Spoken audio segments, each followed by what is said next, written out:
Hey everyone, I just wanted to come here and make a video today on the apps that I've used over the last 14 months of my long haul recovery. It's been a few weeks since my last video. I've been going through a bit of a flare of new long COVID symptoms, some cardiac symptoms, which is strange for me, as most of my long haul has been neurological. I did have a bit of heart palpitations at the beginning when I first got long haul about a year ago, and really high blood pressure and high heart rate, and that's what I had, I would even say, last week now. I wanted to make this video last week, but yeah, I was not doing well, even so bad that I ended up going to the hospital, the ER. We all know how that goes. So I actually got a really compassionate doctor, which I was surprised with, and he ruled out everything. He did chest x-ray, blood work, D-dimer, all sorts of different stuff to rule out anything. He says, again, with long COVID, it's a mystery and you're perfectly healthy. So, hey, that made me feel better. Even though I was having heart pains, as well as my heart rate was really high, 130, 140, just sitting at my desk doing my work, and my blood pressure was extremely elevated. So really no explanation other than long COVID. Touch wood, thank goodness I'm doing better this week, so that's why I'm able to even get on here and make a video. But yeah, isn't this a mystery? I mean, it's crazy what we go through. I have a new book in the background there. The author is Jez. He has a YouTube channel on here which I follow super closely. He's got a great following in the long haul community, and he's doing great work. I've just gotten into this book. It's definitely one to pick up. Really good content in there. It's him and a doctor, so talking from a long hauler's perspective. Jez is talking from a long hauler's perspective, and then there's actually a doctor in there who he's been working with over the last 2.5 years to get the word out there about long haul, and they discuss some of the studies, and I'm just getting into it, but definitely worth a read from what I've read so far. Anyways, on to the apps that I've used. So this video is going to discuss, there's about 6 that were like super crucial to my recovery. Looking at this list now, I use probably 5 of these still every day. And one of them, you just learn the protocol, so you don't need the app anymore, the paid subscription at least. You can see YouTube videos and stuff. But yeah, let's dive right in. So the first app I use is called Carb Manager, and the only reason I've used this is because I used it before to lose weight, and I'm familiar with it. There's many apps out there that you can use to track your calories, and I'm not talking about losing weight in this video for the reason to use Carb Manager. It's more about tracking what you're eating. So I've used it for the my low inflammation diet. So I make sure that I'm tracking the right foods, and that my carbs are low. One of the things I do use, as you know from previous videos, is I use fasting, intermittent fasting, and prolonged fasting, as well as a low carbohydrate diet. I find that for me, that keeps my inflammation system-wide low versus when I'm eating carbohydrates. So it's been super helpful for that. It allows me to track my fasts when I do them, my calories. It has all sorts of foods in there, carbs and things like that, so that I'm staying strict with my low inflammation diet and low carb diet. I find when I go off track with this one that it does. I do feel it in terms of inflammation. For me, I start to feel it in the ears and the throat, and my breathing starts to get a little bit worse. So when I fire it back up, or I hop back on the Carb Manager train, it seems to help for sure. So it doesn't have to be Carb Manager. I think it's a paid subscription for that one. I think it's about $35, $40 a year. But there's other free apps out there that you can use just to track your food intake, basically, if you're trying to shoot for a specific diet. Another one would be the anti-inflammatory diet. There's the autoimmune protocol diet. There's all sorts of different ones. So, try one. If it doesn't work, go ahead and try another. But it's definitely a way to naturally control a lot of the symptoms that we're having.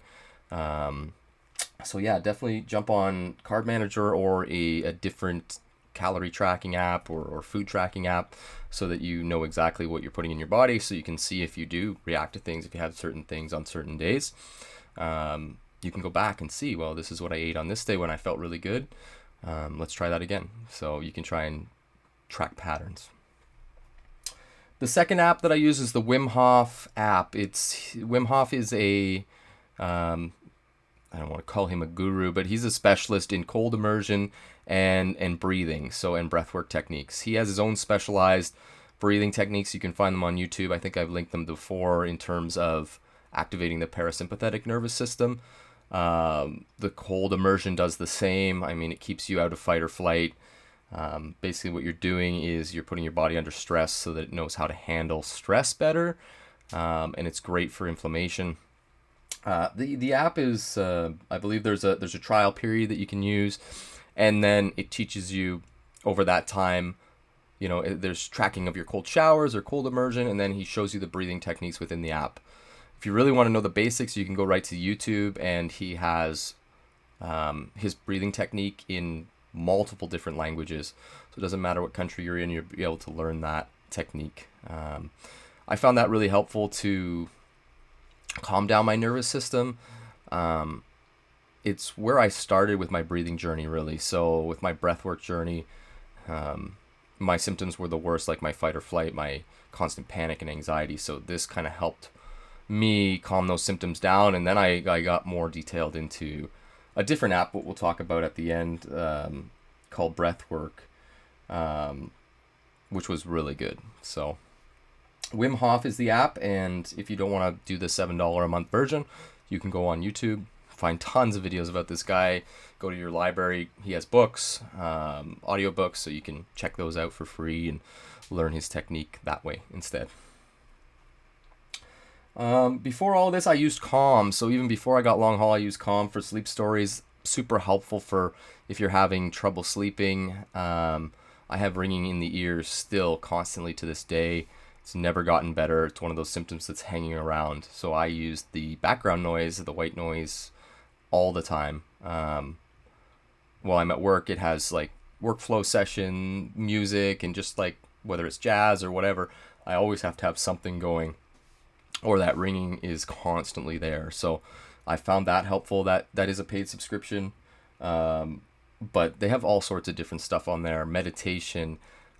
They have breath work. They have daily check-ins and daily calms. So there's all sorts of different stuff. Check it out, and it might be something for you for sure if you're looking to get into meditation and breathing, or anything to calm you down, basically. It's a really good app. Another one, as I've gotten more into meditation, someone who I know in the long haul world recommended an app called Waking Up, and I've just started it with like the beginner course.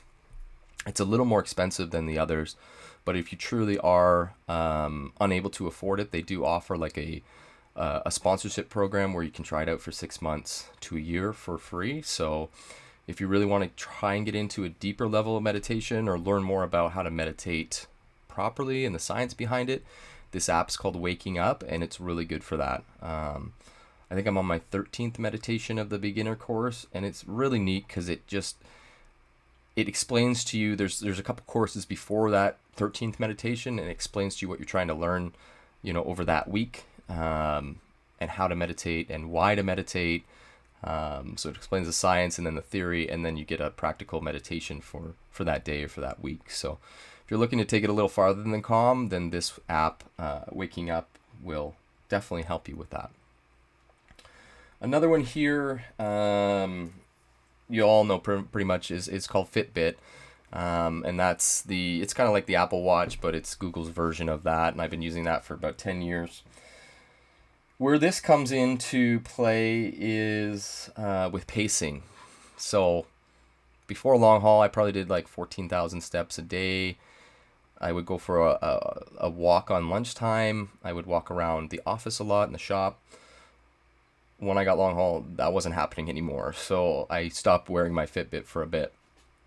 But why I bring this up is because when you do get to a point where you think that you can do walking again or light physical activity, and even if you're at a point where you want to go back to, more intense physical activity, definitely try and wear a Fitbit, or it doesn't have to be Fitbit. There's Apple Watch, a Garmin. There's a ring now, or a ring, I believe it's called. All of these things help track all sorts of different details, and you can make a whole video on heart rate variability, sleep patterns, and all that stuff. Everything about sleep and heart rate variability and pacing is super important to us long haulers. So I like to use it for watching how I've slept and to make sure that I'm cycling through, the sleep cycles properly and getting enough deep and REM sleep for my neurological stuff. So that's important to me to watch. And then for pacing, for sure, build yourself up, right? So I'm not going to go from, being bedbound, which I was in last January, to my 14,000 steps again. So I've progressively, built myself up, 200 steps a day, 400, 500, 800, and you got to build yourself up slowly. So it'll help with that too. I did some physiotherapy with a clinic here who had a long haul program. They were learning at the same time I was really on what was going on, but they use Fitbit and Apple data to, excuse me, to track basically your flares, right? So they're able to use like the heart rate variability, for example, to see when it's crashing, like, are you doing too much? So you can definitely look more into this and see what data you can collect. And it's all about data, really, is trying to find patterns. And I talk about that with my app Daylio. So the next one after Fitbit is Daylio. So this is my favorite by far. And I found this one maybe in September or October, so 8-9 months into my long haul. God, I wish I had it at the beginning. I really do. You got to check it out. It's not expensive. I think it was $30 or something for the year, but after I tried it out, oh my God, it was so worth it. It tracks the patterns. So the major point I'm trying to bring home here is you got to look for patterns in your days. And when you're having good days, what did you do? When you're having bad days, what did you do? What did you eat? How far did you go? How many calories did you burn? How many calories did you eat? What did you eat? What did you do for extracurriculars? How much did you work? Did you work at home? Are you not working at all? Are you working from the office? Did you go to the gym? So the categories are endless on this app. So it's very much like a journal. So it's like an online journal. I still do my physical journaling. It's just gotten shorter now, and I use this online journal. So there's a section for notes, and then there's 5 categories, and I have almost 100%, like back to normal is my best category. Great, good, okay, awful, and bad. So yeah, 5 or 6 categories there, and I go through. I basically track my days and I see patterns. So I wish I had it in the beginning of long haul, because every day would have been red. It would have been awful, terrible, panic ridden, in bed, not being able to function, disassociating, DPDR, all that stuff. But I started in about August, September, when a lot of those terrible symptoms had subsided. Now, I was still having a ton of bad and okay days. It wasn't until about October and November when I started to see some green days for good and great. And then maybe in November, December, I was seeing some almost 100% days. I haven't had one of those in a while, but I mean, there's still though, you can look back and go, oh my gosh, I remember these days. But you're able to select all sorts of different things. So I have hobbies in there. I have things to improve long COVID. Playing the guitar, doing puzzles. Did I play video games? Did I read? Where was I? Did I do the sauna for that day? Did I do my supplements? Did I try a medication? So you basically can click all these things. You make categories and click them each day. So then at the end of the month or the end of the week or the end of the year, for example, you can see what was happening on those good days. What was the common denominator there? So for the price, I think this one is 100% the best app out there for sure for tracking long COVID. Because if we didn't have long COVID, I don't think we'd be tracking our days to see if you had a great day or a shitty day. I mean, that's just life. But to find patterns for us is super important. For me, super important to learn what was helping and what was maybe hurting me. So 2 more apps. So I said 6, but there actually is 7. I left one off the list here. Dare. So Dare is a program for anxiety by Barry McDonough, I believe his name is. And boy, did I need this app at the beginning. So if you do have neurological long COVID where you're struggling with not even necessarily anxiety, but that panic, fight or flight feeling, and you're having panic and tremors and all sorts of stuff, and you don't know why because there's no reason for it, the app's for anxiety. I mean, I had anxiety in the past a little bit, but like this was nothing compared to what I had in the past, like an anxiety attack. This was constant anxiety, constant attacks 4 times a day. So this app is basically a technique. He has a book as well, which is great. This one's a little bit more expensive too, but there is a trial. And he always keeps his SOS programs free, which are they're basically like talks. He's talking you through your anxiety, he's talking you through your panic. And you get to a point where you learn how to kind of talk yourself out of it because you've listened to his talks so much, basically him calming you down and telling you how many times have you died from these panic attacks. You haven't. You've always gotten through them, so you will make it again. So it was a great resource. I have to put it in there because it did help me in my darkest days to learn strategies for kind of stepping into this panic and realizing that, yeah, I've had 2 of these already today. Here's another one, but you know what? I didn't die from the first 2, but it does feel at the time like you're going to die, so you need something. You can't just sit there out of control with panic or this constant sympathetic nervous system telling you that you need to run or fight. It was, it's awful. So you need to do something, and this is what I did, and it was something that went along with my deep breathing and my cold showers and just having this app to talk me through it. And he has a good daily dare, which is a kind of like a they're not even meditations, they're almost just calming talks, I would call them. And then he has a nighttime one that I really like. So that's one to check out as well. And the final app that I would suggest is up there with my Daylio of the top ones that I use still, is called Breathwrk. And you can find that on the App Store or Google Play. All of these can be found on the App Store or Google Play. But Breathwrk is super cheap. It's $5 a month. At least it was when I started, and that's the price I'm paying still. But when I learned about and started using in practice Breathwrk, I found this app that it had long COVID breaths. Like it had long COVID guided breathing techniques. I knew I was in the right spot. I knew somebody behind the scenes, one of the developers, had long COVID, was dealing with it. And there's a morning, afternoon, and evening long COVID breaths. So that's where I started. And they're really good. It's 4 in, 6 out for the morning. Again, 4 in and then humming out for the afternoon. In the evening there's a breath in, a hold, a breath out, and a hold. So amazing techniques to help your nervous system calm down.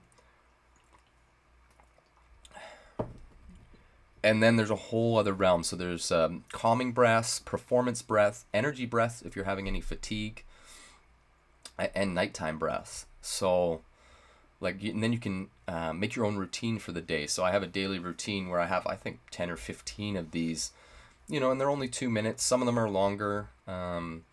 Breaths in the morning to energize me, to kind of shake off some fatigue. I have my long COVID breaths. I have some calming breaths, and then at nighttime I have some sleeping breaths to get my body ready for sleep. So amazing app. They also have my favorite part about it is they have some guided courses, basically, or guided talks, guided breathing talks, where someone will actually talk you through an exercise to basically engage your parasympathetic nervous system.